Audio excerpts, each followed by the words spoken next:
και λέω πόσες συγκολλήσεις αρρωστημένες έχουμε, γιατί απλούστατα τι μας παρέχουνε? Μία ψευτοασφάλεια. Πονάει να εγκαταλείψουμε την παιδική μας φυλακή. Γιατί εν τέλει όταν ένας ενήλικας αναζητάει ακόμα στο γάμο του ή στην ενηλικίωσή του να δει μια παιδιάστικη περίθαλψη, είτε από το σύζυγό του, είτε από τους γονείς του ακόμα, να το μαγειρεύουν, να του κλαίνουν. Τι σημαίνει αυτό? Αυτό είναι άρρωστο, είναι ομηρία, είναι φυλακή. Και έτσι δεν καταφέρνω ποτέ να ενηλικιωθώ, να εκπαιδευτώ. Και εκπαίδευση τι σημαίνει? Βγάζω το παιδί, είναι στερητικό. Δηλαδή θέλω να είμαι παιδί ακόμα στα συναισθήματά μου, στη δημιουργικότητά μου, αλλά μόνο εκεί δεν είμαστε. Γι' αυτό πολλοί άνθρωποι ίσως λίγο που κοιτάνε λίγο πιο βαθιά λένε ότι δεν υπάρχει η οικονομική κρίση. Η κρίση μας είναι ταυτότητας, είναι η κοινωνική κρίση. Όταν υπάρχει μια τέτοια μεγάλη διάρρηξη και πλέον συζητάμε για νοήματα τα οποία μας τα έχει δώσει από πριν η φύση και εμείς κάνουμε και ζητάμε νοήματα, τα παραφύση νοήματα, το τι είναι άντρας, τι είναι γυναίκα, το τι είναι δέσιμο, το τι είναι γάμος, όταν αυτά ξανά προσπαθούν να δημιουργηθούν καινούριες έννοιες και εμείς δεν έχουμε λύσει τα απλά, δεν έχουμε στεριώσει ακόμα, τότε τι ζητάμε? Ζούμε μια παραλογία και εκεί ξενοκοιτάζουμε και χάνουμε την πλούσια μας ουσία. Τι ωραία, Χριστίνα. Μπορώ να σε ακούω ώρες να μιλάς. Γενικά είμαι ακουστικός τύπος. Μ' αρέσει πάρα πολύ. Αυτό είπες είναι στο βιβλίο σου για το γάμο, το κεφάλαιο? Αυτό είναι στο Γάμος για δύο. Γάμος για δύο. Γάμος για δύο και όχι με τα σόγια από πίσω. Ακριβώς. Και όχι μόνο.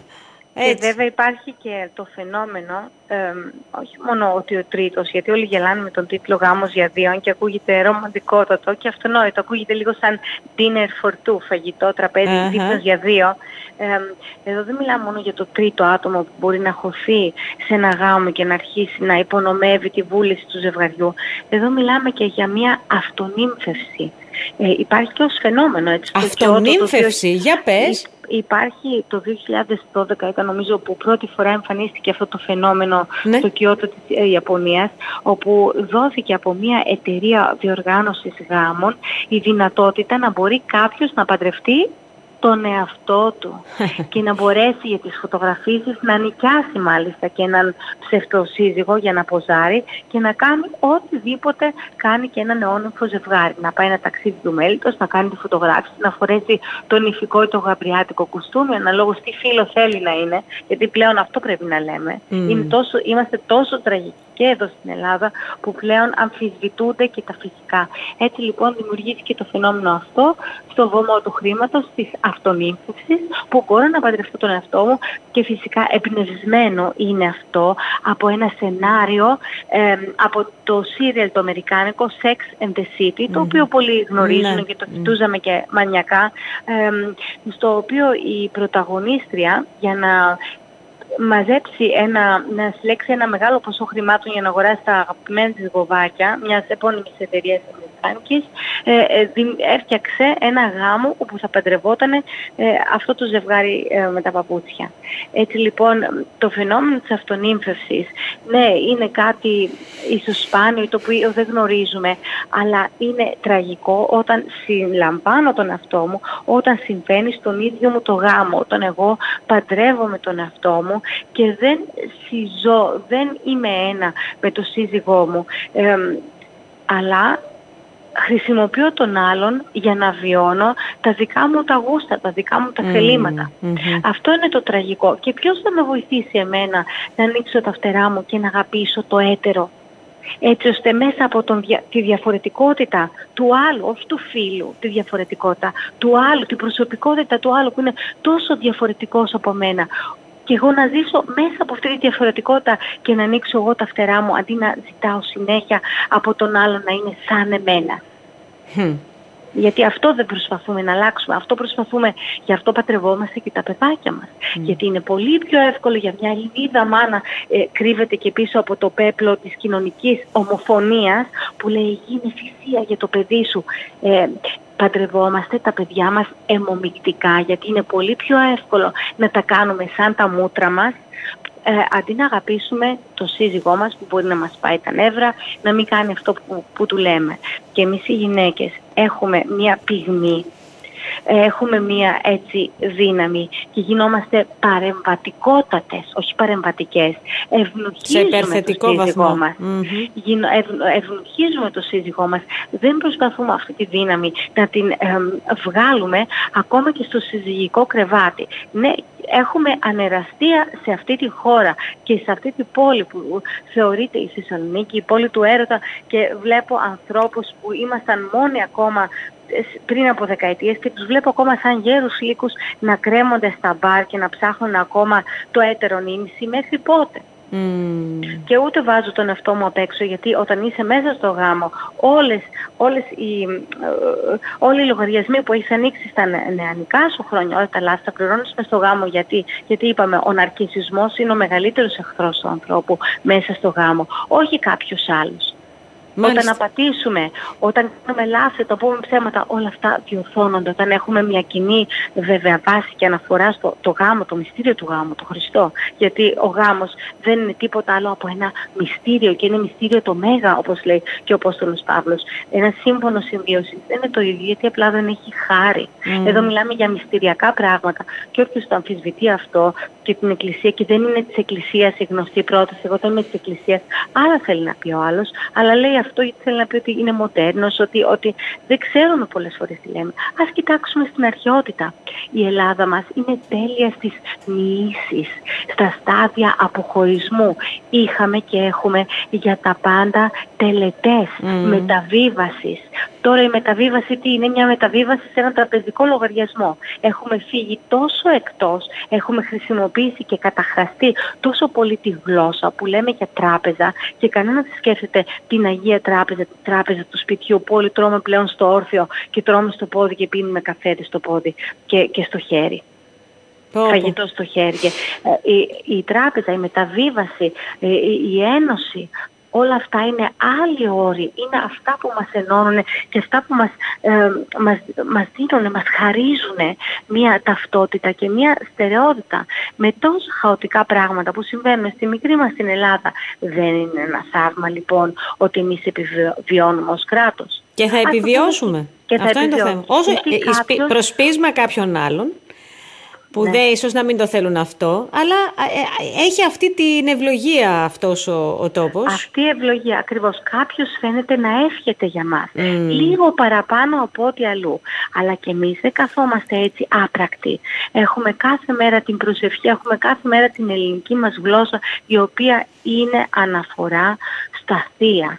Πάντοτε ο άνθρωπος, και πριν την γέννηση του Χριστού, είναι και αυτές οι μέρες που μας επιτρέπει λίγο παραπάνω να αναφέρουμε, για να είμαστε και θρησκευτικά correct, γιατί πλέον υπάρχουν τόσοι πολλοί όροι και τόσες πολλές προϋποθέσεις για να είναι κάποιος ορθός στο λόγο του. Η γέννηση λοιπόν του Χριστού, και πριν ακόμα ήμασταν μονοθεϊστές, περιμέναμε, είχαμε αγάλματα προς τον άγνωστο Θεό.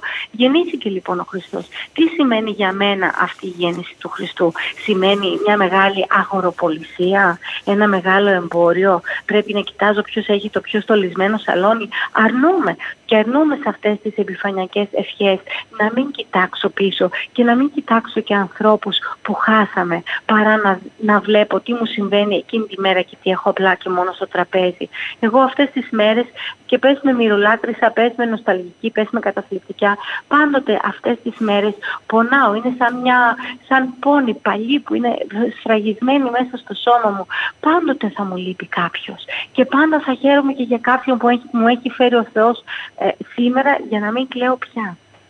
Αλλά αν δεν είχα χάσει, δεν θα μπορούσα να έχω αυτά που έχω τώρα. Και ούτε θα μοιραζόμουν το πόνο μου με το βιβλίο αυτό, το γάμος για δύο, το θεραπεύω τη σχέση με το φαγητό, ούτε θα ζωγράφιζα, ούτε θα δημιουργούσα τίποτα, γιατί θα ήμουν αυτάρκης. Θα μου έφτανε ο εαυτούλης μου και οποιοσδήποτε ακόμα είναι σε θέση να με θαυμάσει για να επιβεβαιώσω τον ναρκισσιστικό μου εγώ. Δεν είναι όμως έτσι. Τρώμε 2-3 χαστούκια, σφαλιάρες από τη ζωή, δεχόμαστε 1-2 ταπεινώσεις και μεγαλώνουμε κιόλας. Πάνε οι ομορφιές, τα πλούτη, όλα αμφισβητούνται. Τι θα μείνει στο τέλος? Η ψυχή. αυτό που θέλουμε να κρατήσουμε και όχι αυτό που έχουμε πουλήσει στο βωμό του χρήματος και στο βωμό της αρεσκίας. Και τίποτα δεν είναι κακό, όπως λέει και ο Άγιος Μάξιμος Ομολογητής. Ούτε το χρήμα είναι κακό, η φιλαργυρή είναι κακή, ούτε ο έρωτας είναι κακός, η πορνή είναι κακιά, ούτε τα παιδιά είναι κακά. Όλα είναι καλά τα πράγματα. Εμείς το μέτρο είναι χρησιμοποιούμε. Το μέτρο, το παν μέτρον άριστον. Το μέτρο, λοιπόν. Και το μέτρο έρχεται από ένα κίνητρο που έχω μέσα μου. Αν είμαι αδυσόπιτη, αν είμαι, δεν χορταίνω με τίποτα, φυσικά και θα κάνω παράχρηση, θα κάνω κατάχρηση, κακιά χρήση από οτιδήποτε μου δοθεί. Στο τραπέζι θα φάω πάρα πολύ, γιατί δεν θα έχω την επικοινωνία που θα ήθελα να έχω και που θα με γεμίσει ως τις στέρνες. Αν τα χρήματα μου δοθούν για κάποιο λόγο και τυχαίνει κάποιος να έχει πιο πολλά και ο άλλος να προσπαθεί τόσο πολύ και να έχει τόσα λίγα, αλλά να έχει άλλα χαρίσματα. Εμείς είμαστε όμως άδικοι. Κοιτάζουμε μόνο αυτά που φαίνονται και αυτά που μας προσφέρουν μια ειδονή, ένα όνομα. Και οι αδικίες, Βασιλική μου, γίνονται από πολύ μικρή ηλικία.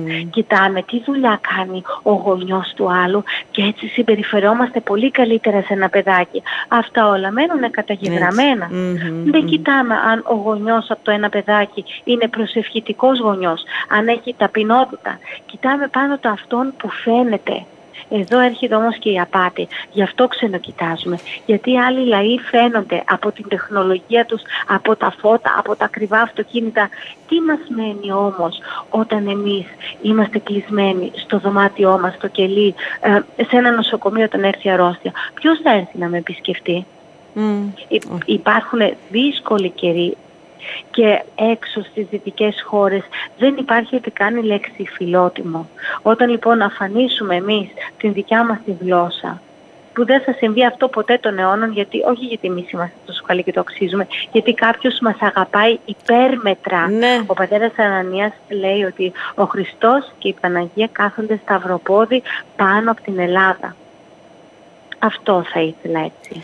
Με αυτά τα λόγια έτσι θα ήθελα. Τι να πω, δεν έχω να πω τίποτα. Με έχεις καθυλώσει πραγματικά. Και βρήκες και έναν τρόπο, έναν άξονα και τα έδεσες όλα, όλη την κουβέντα που κάναμε από την αρχή μέχρι το τέλος. Και με αυτά που πρέπει να κάνουμε ως πατήματα της νέας χρονιάς. Και σαν σωστή συμπεριφορά και την Ελλάδα έβαλες μέσα και τα Χριστούγεννα που είναι χωρίς Χριστό, ακριβώς μια γιορτή εμπορευματική έχουν γίνει τα Χριστούγεννα χωρίς Χριστό. Βγαίνουν έξω, δεν ξέρουν τι είναι τα Χριστούγεννα, αλλά βγήκαν έξω για τα Χριστούγεννα. Πέρασαν καλά για τα Χριστούγεννα. Μετά κενό. Κάπως πρέπει να καλυφθεί αυτό το κενό. Και ξεκινάει λοιπόν αυτός ο φαύλος κύκλος κάλυψης αυτού του κενού. Είναι τόσο όμορφο να γεμίζει η ψυχή σου με φως, η δικιά σου ψυχή, το εσωτερικό σου, παρά να γεμίζεις τα σαλόνια, λαμπιόνια και τα μπαλκόνια με φώτα, όπως είπε και ένας φιλόσοφος αυτό. Καλύτερα αναμένεις ψυχές ανθρώπων παρά φωτεινά χριστουγεννιάτικα δέντρα, προτιμώ. Ωραία. Θέλω να κάνουμε και μία κουβέντα για το νέο σου βιβλίο, για το τσιγάρο. Εύχομαι, είναι ακόμα υπό δημιουργία, υπό συγγραφή. Εύχομαι κι εγώ σύντομα έτσι. Πότε μπορούμε να μιλήσουμε γι' αυτό, προς την Άνοιξη? Ναι, αν δεν θέλεις οπωσδήποτε να έχει ολοκληρωθεί, μπορούμε και άμεσα έτσι να μιλήσουμε. Ωραία, θα κάνουμε. Ναι. Θα κάνουμε Έχουμε λοιπόν οι καρδιές μας να γίνουν φάπνοι, να γίνουν τόσο απλές, να έχουν οι καρδιές μας Χριστό και η καρδιά μας να γίνει φάπνη Του, και πάντα θα έχουμε νομίζω αυτή τη δυνατότητα να αναστηθεί μέσα μας αυτό το φως, το άκτιστο φως, γιατί έρχεται και το Πάσχα, έρχονται πάντα, έχουμε κάθε μέρα μια τέτοια ευκαιρία μετάνοιας και πρώτη εγώ, γιατί και για να γράψεις ένα βιβλίο θέλει ταπείνωση, θέλει εμπιστοσύνη και αγάπη. Είναι μια ταπεινωτική και εξευτελιστική πράξη συγγραφή, γιατί σε ξεπροστιάζει λέξεις, το λευκό φύλλο σε ξεπροστιάζουν, και όταν γράφω για πάθη να είσαι βέβαιη ότι πάντα παθαίνω κι εγώ, γιατί αυτά που γράφω βλέπω ότι τα έχω και είναι αυτό οδυνηρό. Να μου έρχεσαι λοιπόν και εμένα καλή αποκοπή, να μπορέσω να απελευθερωθώ από τους εγωισμούς μου και από τους ναρκισσισμούς μου και να αγαπήσω ακόμα περισσότερο όλα αυτά που με έχει δώσει ο Θεός, να έχουμε πάντοτε λόγους να μιλάμε και να μας οδηγεί αυτή η συνομιλία μας σε ένα βαθύτερο γνώση σε Αυτόν. Σε ευχαριστώ, ήσουν η ψυχοθεραπεία μου, ήσουν η εξομολόγησή μου σήμερα.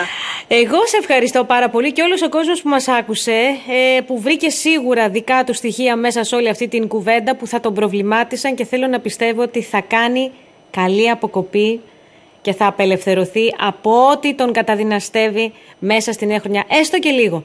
Είναι να ξεκινήσει, να γίνει η αρχή. Είναι να ξεκινήσει, να γίνει η εκκίνηση. Και μετά θα έρθουν και τα υπόλοιπα. Ωραία. Καλά είπα εγώ. Χριστίνα Σεραφείμ κατέβηκε από τον ουρανό.